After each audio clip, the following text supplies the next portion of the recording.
증거가 증거한다라는 말을 되뇌는 태율은 이상도 살인 사건을 주목하고 있다.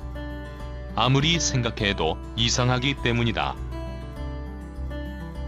평행 세계를 이야기하는 이상한 남자를 만난 후 태율의 상황도 혼란스럽기만 하다. 다시 훌쩍 떠나버린 그 남자가 생각나는 것도 당연한 일이다. 대한제국으로 돌아간 고는 첫날부터 바쁘다. 오랜 시간 궁을 비우며 온갖 말들이 나오기 시작했기 때문이다. 구 총리는 사전 통보도 없이 궁을 찾았다. 황제를 뵙겠다고 밀어붙이며 들어온 구 총리를 노상궁이 막지만 역부족이었다.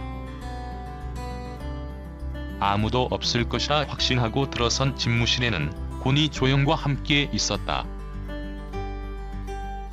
노상궁도 놀랄 이 상황으로 인해 구 총리의 행태는 당혹스러운 상황으로 종결되었다.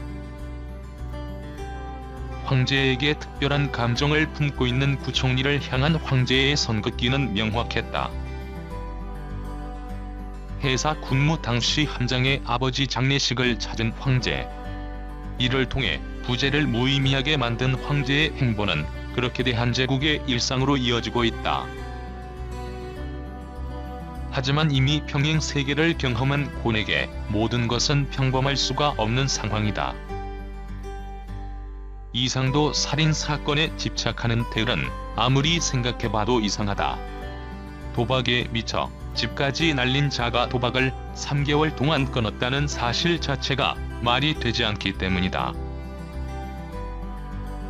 사이버머니까지 두둑하게 있는 상황에서 도박꾼들의 행동으로는 말이 되지 않는다. 어렵게 반장에게 시간을 벌어 수사를 이어갈 수 있게 되었지만 막히기만 할 뿐이다. 신지의 어머니 역시 도박에 깊숙하게 빠져있다. 가방에 가득 든 현금을 보고 신재는 어머니와 함께 도박장을 찾았다. 그곳에서 신재 어머니에게 돈을 잃어준 자가 자신에게 뇌물을 주려 한 조폭이란 사실도 알게 되었다. 어머니까지 도박 혐의로 체포를 시킨 신재는 아기 고리를 끊어내고 싶었다. 그렇게 하지 않으면 모든 것이 무너질 수밖에 없으니 말이다. 신재 어머니는 대한제국에서는 책방을 하고 있다. 이름의 수하인 유경모와 꼭 닮은 인물은 대한민국에서 동일한 책방을 하고 있다. 이 미묘한 차이가 무엇을 의미하는지 아직 명확하지 않다. 하지만 책방 앞에서 서 있던 어린 아이가 태율 앞에 등장한 것은 우연이 아니다.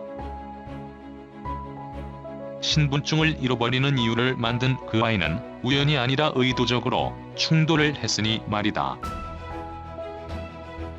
곤이 25년 전 손에 쥐었던 문제의 신분증의 재발급 날짜는 11월 11일이었다. 그리고 실제 태율은 그날 신분증을 받았다. 신분증을 잃어버린 것도 당혹스럽지만 10월 말재 발급되기로 한 것이 곤이 말한 날짜에 나왔다는 사실에 당황할 수밖에 없었다. 곤은 당숙인 부영군 이종인을 찾았다. 그리고 자신에게 숨기고 있는 것이 없냐고 했다.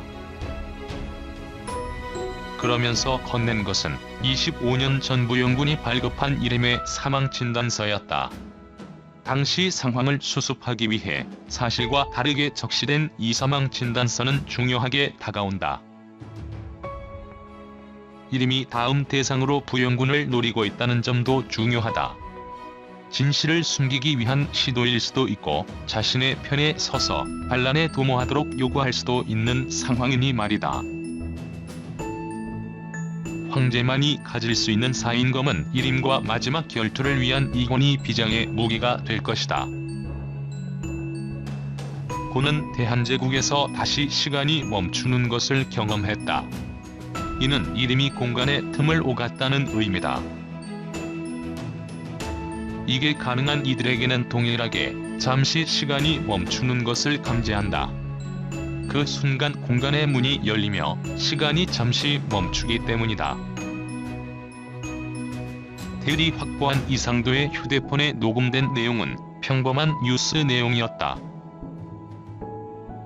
하지만 그곳에서 언급하는 내용들은 대한민국이 아닌 대한제국이었다.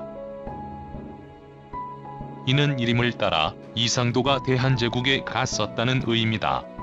3개월 동안 도박도 하지 않은 이유는 그곳에 있었다.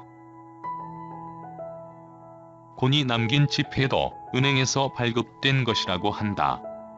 그리고 자신의 신분증이 재발급된 날짜가 2019년 11월 11일이라는 사실도 맞았다. 이 황당한 상황에 정신이 없는 태율에게 곤이 전화를 걸었다. 다시 돌아온 곤이 초대로 대한제국으로 간 태율. 대나무 숲에서 곤과 태율을 맞이한 것은 조영과 근위대원들이었다. 상상도 할 수 없었던 일이 태율 앞에 펼쳐지기 시작했다. 그렇게 공간의 문을 건넌 태율은 과연 어떤 진실과 마주하게 될까? 김은숙 작가의 서사는 이제 막 시작되었다.